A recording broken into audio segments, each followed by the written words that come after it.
ஆரம்ப கட்டத்துல விஜயனுடைய பவுன்சர்களால தூக்கி எறியப்பட்டது தான் இல்லை என்று குறிப்பிட்ட சரத்குமார், யாரும் டச் பண்ணவும் இல்லை, என்ன எதுவும் டிஸ்டர்ப் பண்ணல, இங்க இருந்து தூக்கி கடாசில என்ன யாரும் அடிக்கவும் கிடையாது. அடுத்த சில தினங்கள்ல ஏறி கிட்ட போகும்போது பவுன்சர் என்ன மடக்கி தூக்கி கீழே தூக்கி வீசிட்டாங்க. விஜய்க்கு அருகில் இருந்த பவுன்சர்களால தூக்கி எறியப்பட்டது தான் தான்னு, இது வேற யாரும் இல்ல, இது நான் தான். நான் ரேம்பட் மேல ஏறி ஓடும் போது பவுன்சர் என்ன கீழே தள்ளி விட்டுருவாங்க. பவுன்சர்களால தூக்கி எறியப்படும் பொழுது அணிஞ்சிருந்த அந்த சட்டையும் அஜய் என்பவருடைய அந்த சட்டை தான் பின்னாடி பாத்தீங்கன்னா கேலண்டர்ல ஸ்டாலினுடைய புகைப்படம் இருந்தது குறித்து அன்பினால இப்படி அருகில் வரக்கூடிய நபர்களை ஒரு குப்பையை தூக்கி போடுற மாதிரி தூக்கி வீசுறதுன்றது. நேயர்களுக்கு அன்பு வணக்கங்கள். நான் உங்கள் தண்டரத்த ஜஸ்டின். கடந்த வாரம் மதுரையில் நடைபெற்ற தாவேகாவினுடைய 2வது மாநில மாநாட்டில் விஜயினுடைய பவுன்சர்களால தான் தூக்கி எறியப்பட்டு எனக்கு மிகப்பெரிய காயங்கள் ஏற்பட்டிருக்கு, இது சம்பந்தமாக நடவடிக்கைகள் எடுக்க வேண்டும் என்று பெரம்பலூரை சேர்ந்த சரத்குமார் என்ற நபர் தன்னுடைய தாயுடன் சேர்ந்து காவல்துறையிடம் புகார் கொடுத்திருக்கிறாரு. மேலும் அவருடைய தாயாரும் என்னுடைய மகன் பார்க்க போயிருக்கான், அதற்குன்னு இப்படி தூக்கி வீசுவீங்களா அப்படின்னு சொல்லிட்டு பல வீடியோக்களை நாம பார்க்க முடிந்தது. இந்த புகாரின் அடிப்படையில் தாவேகாவின் தலைவர் விஜய் அவர்கள் ஏவன் குற்றவாளியா சேர்க்கப்பட்டிருக்காரு. அரசியலுக்கு வந்த பிறகு விஜய் மீது போடப்பட்ட முதல் வழக்கு இந்த வழக்குங்க. அதனால ரொம்ப அதிக முக்கியத்துவம் வாய்ந்ததாகவே இந்த வழக்கு பார்க்கப்பட்டது. ஆனா இதற்கு நேர்மாறா விஜய்க்கு அருகில் இருந்த பவுன்சர்களால தூக்கி எறியப்பட்டது தான் தான்னு விழுப்புரத்தை சேர்ந்த அஜய் என்ற நபர் வீடியோ ஒன்று வெளியிட்டிருக்காரு. சரி, என்னதான் நடக்குது?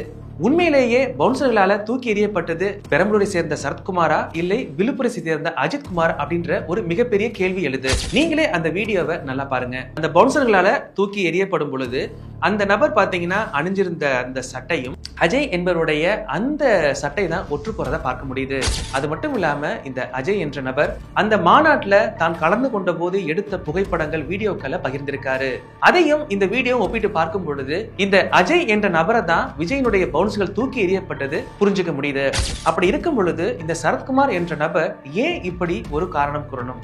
ஆரம்ப கட்டத்துல விஜயனுடைய பவுன்சர்களால தூக்கி எறியப்பட்டது தான் இல்லை என்று குறிப்பிட்ட சரத்குமார் அடுத்த சில தினங்கள்ல இல்ல அது நான் தான், நான் வெளியே சொல்லாம இருந்தேன் அப்படின்னு குறிப்பிட்டு காவல்துறையிடம் புகார் அளிச்சது என்ன அப்படின்றது மிகப்பெரிய ஒரு கேள்விக்குறியா இருக்கு.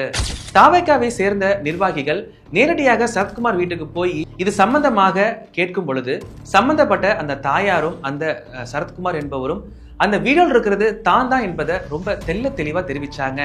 இருந்தாலுமே அவருடைய பேச்சுல ஒரு தடுமாற்றம் இருந்ததை வெளிப்படையா பார்க்க முடிஞ்சது. இதுல குறிப்பிடும் சொல்லணும் அப்படின்னா, தாயார் அவர்கள் பேசிட்டு இருக்கும் பொழுது அவர்களுக்கு பின்னாடி பாத்தீங்கன்னா கேலண்டர்ல ஸ்டாலினுடைய புகைப்படம் இருந்தது குறித்து நெட்டிசன்கள் பல விவாதங்களை எழுப்பிட்டு வராங்க. இந்த குறிப்பிட்ட இந்த வழக்கில் பார்க்கும் பொழுது திமுக தான் தூண்டிவிட்டு இப்படி ஒரு பொய் புகார் கொடுத்திருக்கிறாங்கன்னு தாவேகாவை சேர்ந்தவர்கள் குற்றம் சாட்டியிருக்காங்க.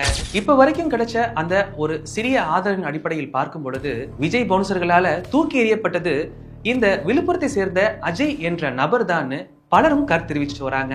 ஒரு நபர் மீது பொய் புகாரோ அவருடைய நற்பெயருக்கு களங்கம் விளைவிக்கும் விதமாக தகவல்களை பரப்பினாலோ அது சட்டப்படி தண்டனைக்குரிய குற்றமாகும். பொய் புகார் அளிப்பது என்பது சட்டம் மற்றும் நீதித்துறை அமைப்பின் மீது உள்ள நம்பகத்தன்மையை பாதிக்கும் ஒரு கடுமையான செயல். இந்த வழக்குல எது உண்மை எது பொய் அப்படின்றது காவல்துறை தான் முடிவு செய்யணும். அதே வேளைகள்ல இளைஞர்கள் தான் விரும்பக்கூடிய நடிகர்கள் தலைவர்கள் மீது இந்த அளவு ஒரு கண்மூடித்தனமாக ஆர்ப்பரிப்பது என்பது பார்ப்பவர்களுக்கு ரொம்ப சங்கடத்தை ஏற்படுத்துதுன்னே சொல்லலாம். தமிழக வெற்றி கழகத்தினுடைய உறுப்பினர்கள் இன்னும் ரசிகர்களா தான் இருக்கிறாங்க, அவங்க இன்னும் தொண்டர்களுக்கு மாறலையோ அப்படின்ற ஒரு கேள்வியும் எழுது. அன்பினால இப்படி அருகில் வரக்கூடிய நபர்களை ஒரு குப்பையை தூக்கி போடுற மாதிரி தூக்கி வீசுறதுன்றது மிகப்பெரிய கண்டனத்துக்குரியது. நடந்த இந்த சம்பவத்தை பத்தி நீங்க என்ன நினைக்கிறீங்கன்றத கீழே கமெண்ட் டைப் செய்யுங்க.